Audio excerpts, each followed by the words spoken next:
हमारी तरफ से आप सभी को प्रणाम। प्रणाम। मेरा नाम बीना। मेरा नाम सीमा।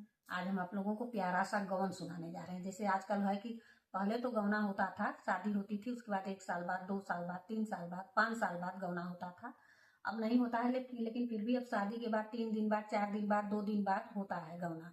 जहाँ ब्याह विदाई नहीं सहती है, जहाँ शादी के तुरंत बाद विदाई नहीं होती है, वहाँ गौना 2-3 दिन बाद होता है। तो वही 2-3 दिन में गाया जाता है, उसी को कहते हैं गौन। आज हम गौन आप लोग को प्यारा सा गौन सुनाने जा रहे हैं। हमें पूरा विश्वास है कि आप लोगों को पसंद आएगा। हमारे चैनल को आप लोग सब्सक्राइब कीजिए, लाइक कीजिए, शेयर कीजिए, कमेंट में जरूर आप लोग बताइए कि हम लोगों का गाना आप लोगों को कैसा लगता है। बहुत बहुत धन्यवाद।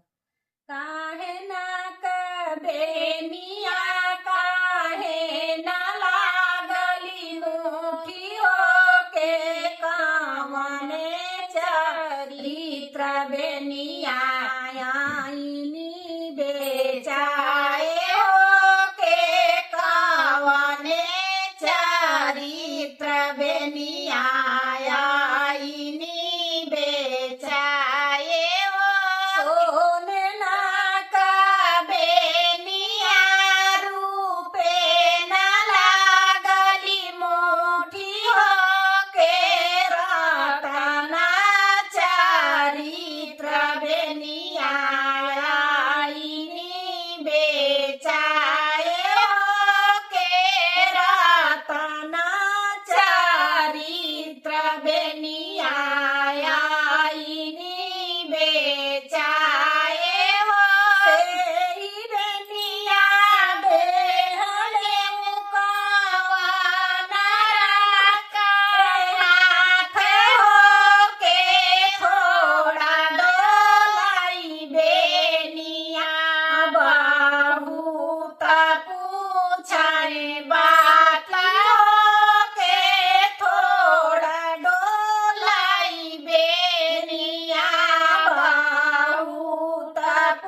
हाटिया बाजार हो काहे ना काबेनिया काहे ना लागली मुठी हो के काने चरित्र बेनिया आईनी बेचाए हो के काने चरित्र बेनिया आईनी बेचाए हो डोलाई बेनिया बहुत पूछाई बाती हो के तना के राती धाना काहे ना आईली उपास हो के तना के राती धाना काहे ना आईली उपास कैसे के आई स्वामी राउर है पास हो के राउर बनी जागन स्वामी आधी आधी राती हो के राउर बहिनी जागन स्वामी आधी आधी राती हो दाबी हाना धाना लागै दा बाजार हो के बहिनी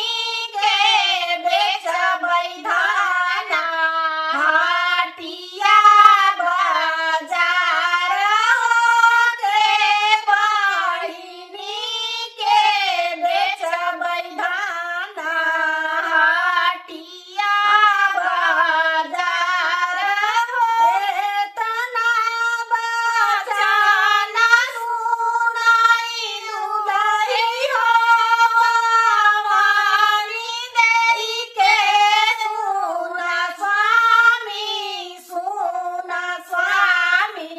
बोलै समुझाई हो के सुना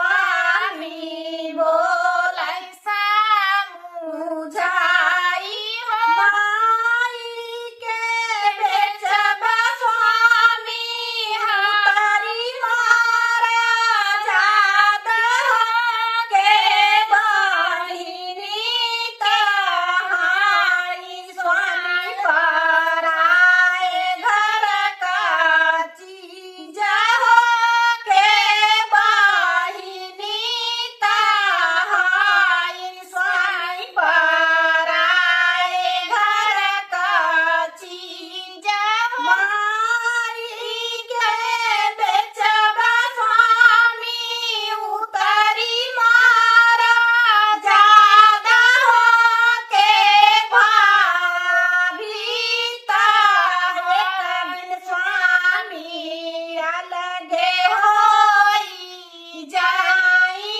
हो के भाभीता एक दिन स्वामी अलगे होई जाए हो। बहुत बहुत धन्यवाद। आप लोग पूरा बात कीजिए। ये गवन है, गवन।